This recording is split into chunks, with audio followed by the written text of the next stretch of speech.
Bismillahirrahmanirrahim. Assalamualaikum warahmatullahi wabarakatuh.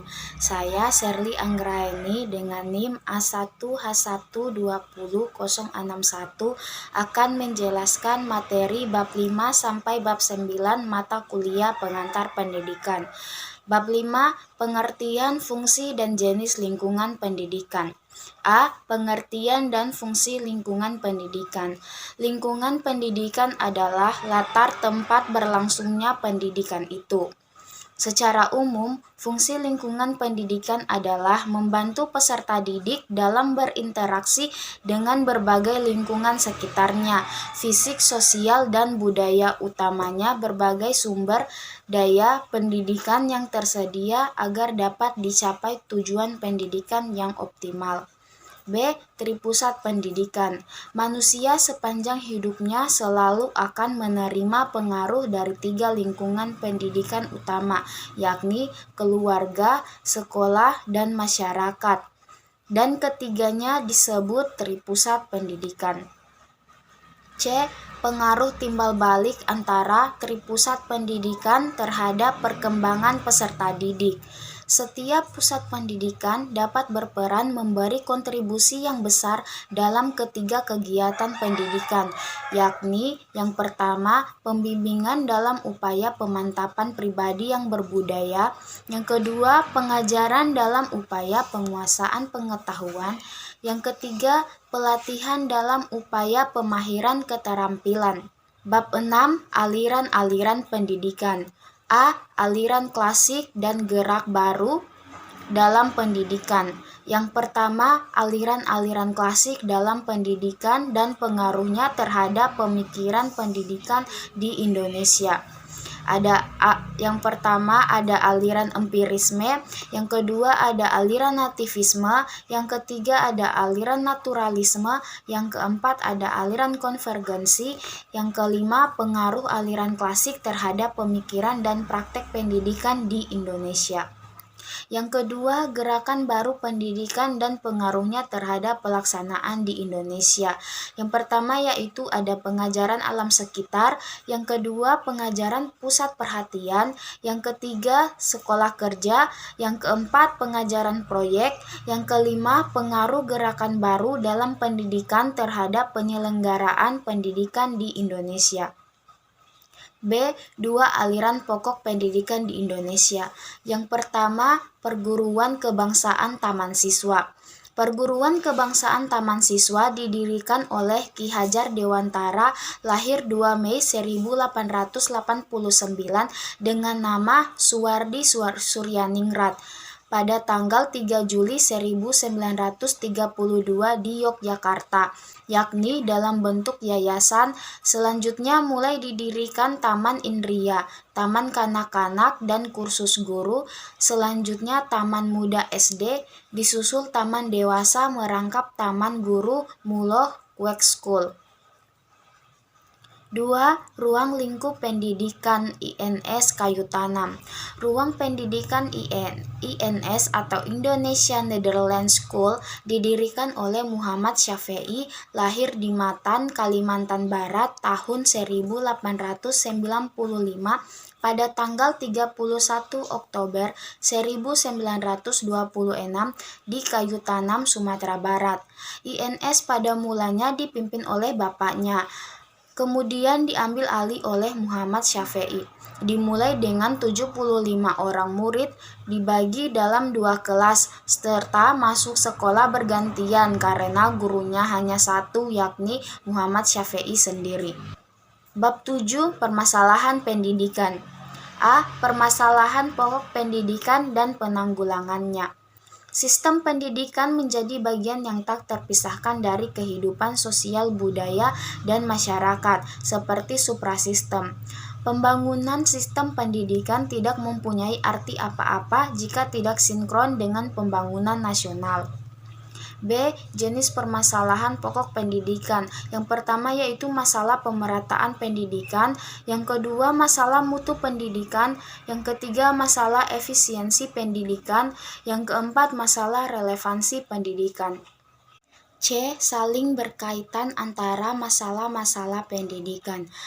Meskipun keempat masalah pendidikan seperti yang telah dikemukakan dalam butir B dapat dibedakan satu sama lain, masalah-masalah tersebut saling berkaitan, bahkan mungkin secara serentak muncul dalam permukaan meskipun dengan bobot yang tidak sama. D. Faktor-faktor yang mempengaruhi berkembangnya masalah pendidikan. Yang pertama, perkembangan iptek dan seni. Yang kedua, laju pertumbuhan penduduk. Yang ketiga, aspirasi masyarakat. Yang keempat, keterbelakangan budaya dan sarana kehidupan. E. Permasalahan aktual pendidikan dan penanggulangannya. Yang pertama, permasalahan aktual pendidikan di Indonesia. Pendidikan selalu menghadapi karena selalu terdapat kesenjangan antara apa yang diharapkan dengan hasil yang dapat dicapai dari proses pendidikan. Yang kedua, upaya penanggulangan. Salah satu upaya penanggulangannya yaitu pelaksanaan dengan ekstrakurikuler dikerjakan dengan penuh kesungguhan dan hasilnya diperhitungkan dalam menetapkan nilai akhir ataupun pelulusan. Untuk itu perlu dikaitkan dengan pemberian insentif bagi guru. Bab 8. Sistem Pendidikan Nasional. A. Kelembagaan, program, dan pengelolaan pendidikan. Yang pertama, kelembagaan pendidikan. Di sini ada jalur pendidikan, yaitu yang pertama jalur pendidikan sekolah, yang kedua jalur pendidikan luar sekolah. Terus ada jenjang pendidikan. Yang pertama ada jenjang pendidikan dasar, yang kedua jenjang pendidikan menengah, yang ketiga ada jenjang pendidikan tinggi. 2. Program dan pengelolaan pendidikan. Di sini ada jenis program pendidikan. Yang pertama pendidikan umum, yang kedua pendidikan kejuruan, yang ketiga pendidikan luar biasa. Yang keempat, pendidikan kedinasan. Yang kelima, pendidikan keagamaan. Terus ada kurikulum program pendidikan. Yang pertama, kurikulum nasional. Yang kedua, kurikulum muatan lokal. B. Upaya pembangunan pendidikan nasional. Yang pertama, jenis upaya pembaruan pendidikan. Di sini ada pembaruan landasan yuridis, pembaruan kurikulum, pembaruan pola masa studi, pembaruan tenaga kependidikan. Yang kedua, dasar dan aspek legal pembangunan pendidikan nasional. Dasar dan aspek legal pembangunan pendidikan nasional berupa ketentuan-ketentuan yuridis yang menjadi dasar acuan serta mengatur penyelenggaraan sistem pendidikan nasional seperti Pancasila, Undang-Undang Dasar 1945, GBHN, Undang-Undang Organik Pendidikan, Peraturan Pemerintah, dan lain-lain. Bab 9. Pendidikan dan Pembangunan. A. Esensi pendidikan dan pembangunan serta titik temunya. Status pendidikan dan pembangunan masing-masing dalam esensi pembangunan serta antar keduanya. Yang pertama, pendidikan merupakan usaha ke dalam diri manusia, sedangkan pembangunan merupakan usaha keluar dari diri manusia. 2. Pendidikan menghasilkan sumber daya tenaga yang menunjang pembangunan dan hasil pembangunan dapat menunjang pendidikan, pembinaan penyediaan sarana dan seterusnya. B. Sumbangan pendidikan pada pembangunan. Sumbangan pendidikan terhadap pembangunan dapat dilihat pada beberapa segi. Yang pertama, segi sasaran pendidikan. Yang kedua, segi lingkungan pendidikan. Yang ketiga, segi jenjang pendidikan. Yang keempat, segi pembidangan kerja atau sektor kehidupan. C. Pembangunan sistem pendidikan nasional. Yang pertama, mengapa sistem pendidikan harus dibangun? Setiap pendidikan selalu berurusan dengan manusia, karena hanya manusia dapat dididik dan harus selalu dididik. Demikian menurut Langevold. 2.